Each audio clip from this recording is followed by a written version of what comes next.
Team. Free agency grades for Ryan Fitzpatrick's 9th team in the NFL. He is he is quickly on his way to trying to play for half of the league. And I think this is, I love the Curtis Samuel signing, but also the Ryan Fitzpatrick signing I think might be my favorite of the entire group.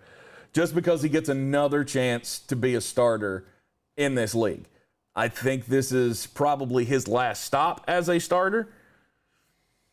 But there again, we're hearing rumors that they might be interested in drafting a quarterback. I'll believe that when I see it. I don't see how you're going to carry all these quarterbacks because you have Kyle Allen, Taylor Heineke, and Ryan Fitzpatrick. I think you're going to go a year with the intention of that being what you got. And then a year from now, you make another decision because I don't see Fitzpatrick playing more than one more year. But he still, he showed Miami. He can be a good quarterback in this league. Now you have weapons.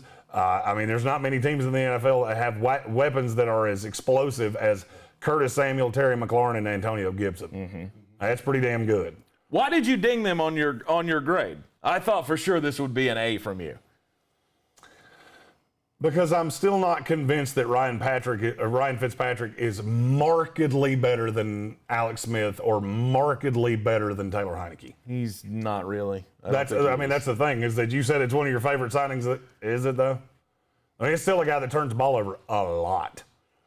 And that makes me nervous. I guess my problem with them is you brought in a gunslinger, which is what Ryan Fitzpatrick is. You have one of the best defenses in the NFL. And now you got William Jackson that's going to serve as the one in that defense. You get pressure with Chase Young. The one thing I don't want you to do is turn the damn ball over. And you brought in a guy that's historically been known for doing that. So that would be my one. And I'm speaking out of both sides of my mouth here, but I'm not trying to say I don't like this deal. Right. It's just a little bit of a schematic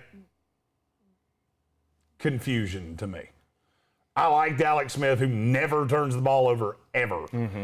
This was a place that I really liked Tyrod Taylor if they were going to take a rookie. But at the same time, I don't know how many other options you had. This is not a team that had a shitload of money, and there weren't really a shitload of quarterbacks out there. Right. I really like the idea of Darnold being here. But if you were going to go the free agent route, so Tyrod Taylor, you say that would have been your go-to guy? I thought they were either going to trade for Sam Darnold or they were going to trade up for a rookie. The Ryan Fitzpatrick thing, I'm not going to lie to you, it never crossed my mind until it crossed the AP wire. Right. And I'm fine with it. You're a competitive team. You were a division winner last year. I could easily see a path you're a division winner again. You didn't want to turn the reins of this over to a rookie. I completely get that. At the same time, I think that kind of limits your ceiling a little bit. That's my only ding on them. Okay. Nothing too aggressive. I don't hand out A's very easily. And I like the Curtis Samuel deal. I think they got him on a nice value. They paid about what William Jackson was worth. It's not a ton of value, but you got better. The William Jackson signing to me was the thing that put it over the top, that put me over the top to give them an A for this offseason. Because he's a very, very good defensive back. And I think with that, to me, that was the biggest hole of this team. Obviously they can get pressure up front with everything that they have. Adding to the secondary, a guy like William Jackson is just a home run. And he's an improvement over Ronald Darby. He's an improvement. I'm not discrediting that. He was a very expensive improvement. I think the Curtis Samuel, the one I can't get away from is Curtis Samuel. You added a very multiple piece, a very pre-snap motion-y piece. It makes it really hard to fixate on Antonio Gibson. I think this is going to be a nice weapon for Ryan Fitzpatrick. I still like Logan Thomas at tight end. I still like Antonio Gandy Golden, a guy they took last year. That I'm going to speak that into being a thing.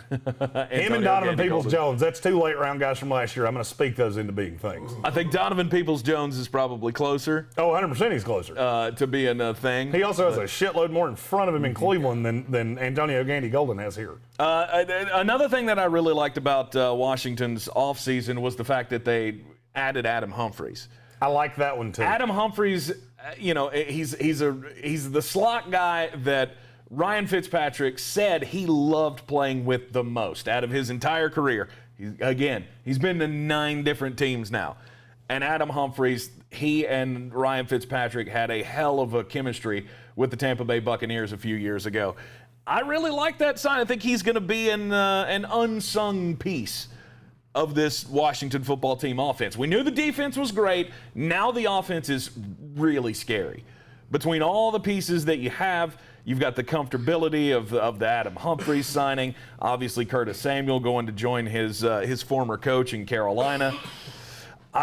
I love the Washington football team, and I never thought I would say that. I didn't either. I'll be honest with you. For them, when we do our final offseason grades after the draft, if they add somebody like Elijah Vera Tucker or Christian Darrisaw in the first round, and they kind of fortify that line, because that is something that makes me a little bit nervous.